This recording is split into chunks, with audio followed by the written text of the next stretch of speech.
Hello friends, and welcome to another video.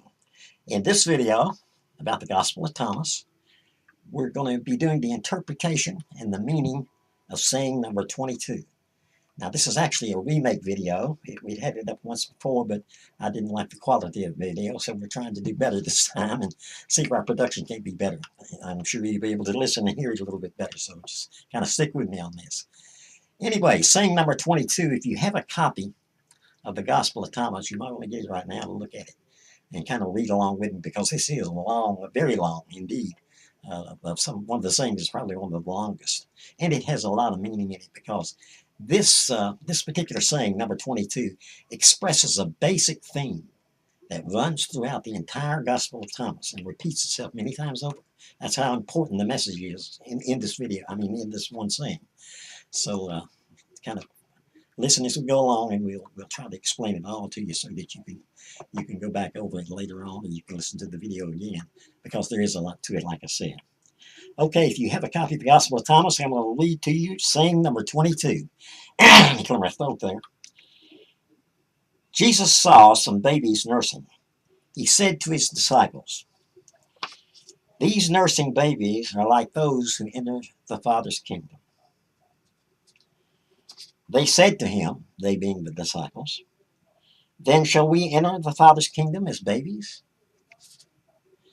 Jesus said to them, "When you make the two into one, and when you make the inner like the outer, and the outer like the inner, and the upper like the lower, and when you make male and female into one, a single one, so that the male will not be male, nor the female be female, when you make eyes in place of an eye, a hand in place of a hand, and a foot in place of a foot, an image in place of an image, then you will enter the Father's kingdom." Now, if that's not a complex saying, I don't know what one is. But it can be explained very simply. It can be explained very simply because it repeats themes, like I said earlier, that are run throughout the Gospel of Thomas, and are emphasized again and again and again. So let's begin at the very beginning here and see what we can make of this. Let me read just the first part again. Jesus saw some babies nursing. He said to his disciples, "These nursing babies are like those who enter the Father's kingdom."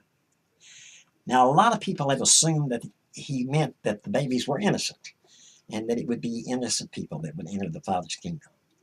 That's not quite exactly what it means. What it means is that the baby is not aware of anything in the space-time continuum that we live in. He doesn't have an adult mind. He has a baby's mind. Remember, in another saying, he comes from the place of life. He just issued into this world from the real world, the spiritual world. I know that's hard for people to accept, because we're so used to living in this world, and this world being our focus, that we just can't imagine another world being the real world. What do you mean by that? Well, it is. Let me assure you, and the deeper you go into this, and as you begin to meditate, I don't mean necessarily in a Eastern type of meditation, but later on we'll make a video on it, and I'll show you exactly what you need to do. I meditate sometimes 3 or 4 times a day. I make the time, because there's nothing more important. Nothing. There is no spiritual growth. There's no ascendancy in consciousness unless you be still and know that He is God. Meaning simply to meditate. Get quiet and listen to the still small voice within. That's where I learned what these meanings are. And how do you know these meanings right? I'll repeat that again. These explanations that we're giving, they have the sound of sense. And I think there's a part inside of you that just when you listen to one and you know it's right, you just know within you that it's right, because it all adds up, it all fits. It's not made to fit, it fits naturally. Anyway, back to the baby. The baby's awareness is not colored or confused with the contrast of polarity that we experience in this world.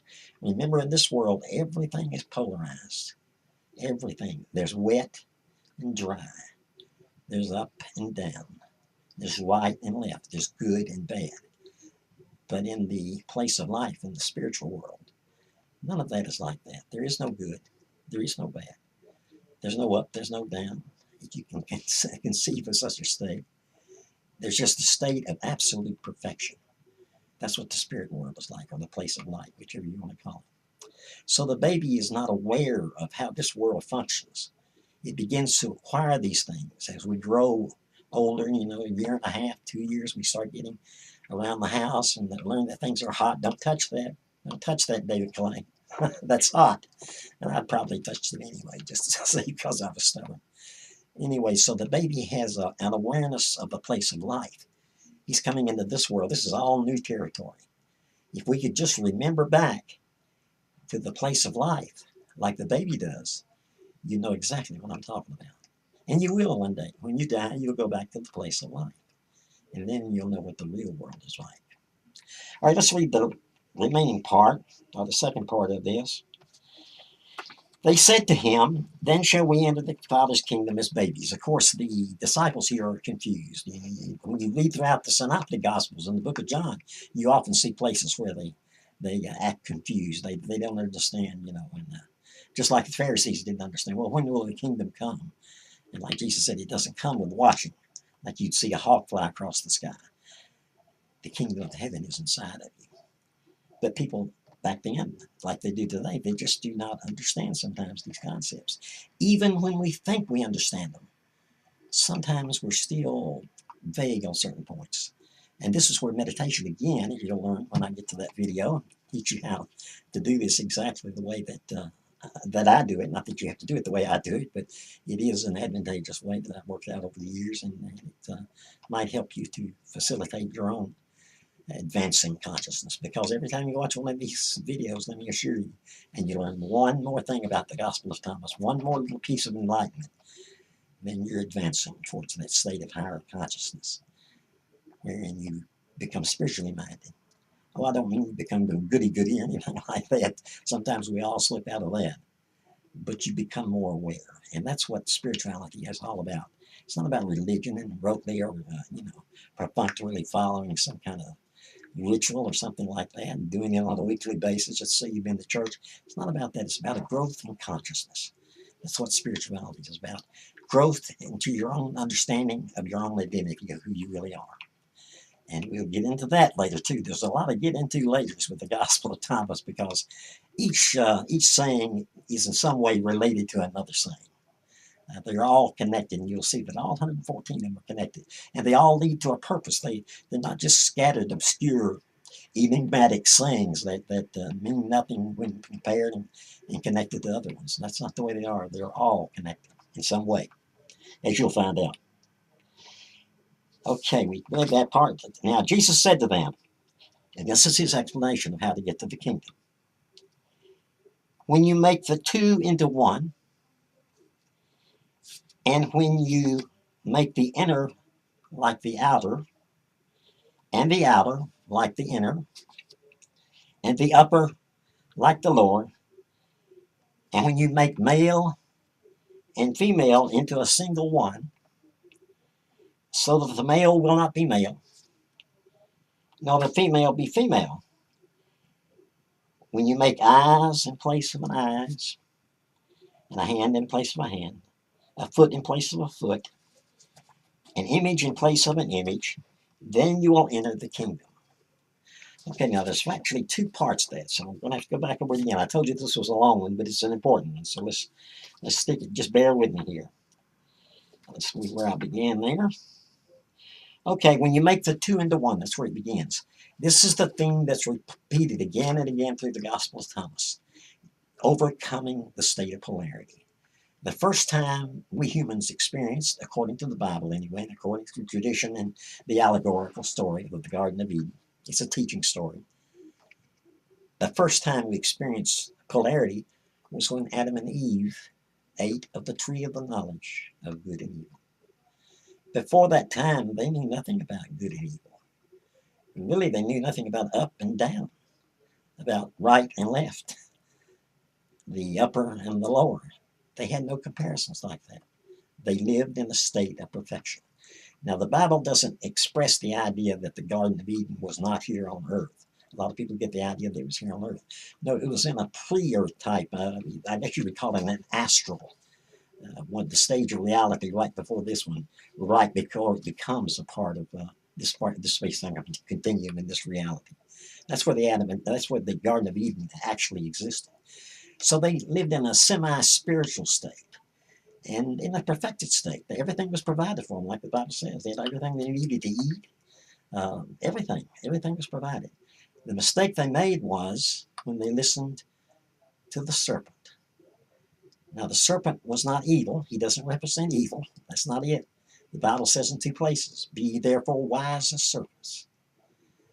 Be ye therefore wise as serpents. The serpent represents wisdom. Just like the serpent wrapped around the caduceus on a doctor's, the emblem you see when you go to your doctor's office, the caduceus. The serpent represents wisdom, knowledge.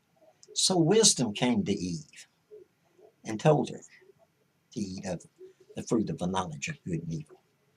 Wanted to become, I guess, more aware of this space-time continuum, this world, which was our first mistake. It wasn't a sin, it was just a mistake. Of course, the word sin means mistake. That's exactly what it is. Missing the mark is what it means in Greek, an archer's term. So when you make the two into one, then you've overcome that stage of polarity. Now, there's steps to doing that. I'm just explaining that this is what it says, and this is what it means. Later on, there will be another. Here we go again with another later on. Later on, I'm going to make a special video to explain to you how to work with this each day, making the inner like the outer, and the upper like the lower, and the male, not male nor female, just one, just one. Now, this has nothing to do with physicality. This has with the state of spiritual perception. In other words, obviously, you have males and females in this world, this physical world. You have to procreate and to reproduce so that we have more humans. It's not telling us not to do that. It's not telling us not to be human and not to be, our part of our nature. It's telling us, though, that in consciousness and in our states of awareness, we have to be able to rise above that. Because when you do learn to rise above that state of polarity, and where you don't see polarity, where you don't bear witness to polarity, then strange and wonderful things start happening in your life. I'm just going to offer that as a teaser, and later on, here we go. Later on, we'll have a more in-depth discussion about that and the effects of that and what it does to your life. I can tell you it does wonderful things to your life, absolutely wonderful things. Just trust me and go on that for right now, because there is a lot to this. You can't do it all in one day, and you can't do it all in 1 week or 1 year. But the journey is well worth it, and it's an interesting, fascinating journey. Your life becomes expansive in ways you can't now possibly imagine. Things will happen to you, magical things that you just would not believe if I told you about them right now. So back to the polarity. Again, Jesus is giving examples here. And when you make the inner like the outer, and the outer like the inner, and the upper like the lower, and when you make male and female into one, that doesn't mean physically making male into female or vice versa, anything like that. So any wrong ideas here. It's not, you're not going to lose your sexual identity or anything like that. But it means that in consciousness, in your state of awareness, what you're aware of, and how you deal with it at that level, it's an entirely a different thing that you experience. It's entirely a different way you look at things. And you look at things with the loss of polarity. And things, strange things, wonderful things begin to happen. But like I said, we have to get into that in a later day. Now there's another part to this, the last part of this, where Jesus says, and when you make eyes in place of an eye, a hand in place of a hand, a foot in place of a foot, an image in place of an image, then you will enter the kingdom. Now, what Jesus is talking about here is not the states of polarity he was talking about earlier with the upper and the lower. He's talking about overcoming the physical senses, our identity of here, being where our feet are placed. That's what it says, foot. The images we see, our eyes, what we bear witness to, our hands, what we touch. It's these images, it's these senses that lead us into this false perception that this is a real world. You've got to realize that's the only thing we have to judge this world with is our five senses. That's all we have. So, of course, some people say we have a sixth, and I believe we certainly do. We have that too. But basically, we judge and assess our reality based on these five senses. And that also we have to overcome, because in steps to overcoming the five senses, at least when we are in our states of growing awareness, where we're intentionally doing this, well, then you have to naturally learn to overcome your senses so that you don't make a judgment. It says in the in the regular Bible, in the Synoptic Gospels, it says, "Judge not after the appearance," Jesus says, "but judge after righteous judgment." Now, I hate that word righteous because that has all kinds of mainstream Christian connotations attached to it. But what it means in the Greek is, judge not according to what you're seeing, but according to the right way of looking at things. That's what's important. And by overcoming the senses, when you learn to control them, then once again your consciousness is advanced higher and higher. I hope I've made this clear to you, and we may have another video later on that goes even deeper into it. Certainly we will have one that will explain to you on the website coming up, which will be out in probably sometime in July. There'll be articles there, and there'll be videos there that you can see also that amplify and explain the subjects that we talk about in these videos when they're online. I hope this is a better quality video for you. We've had some trouble, but we're getting it straightened out, so just stick and say it's bound to pay. Just bear with us. Until I see you in our next video, or you see me, have a great week. Bye-bye.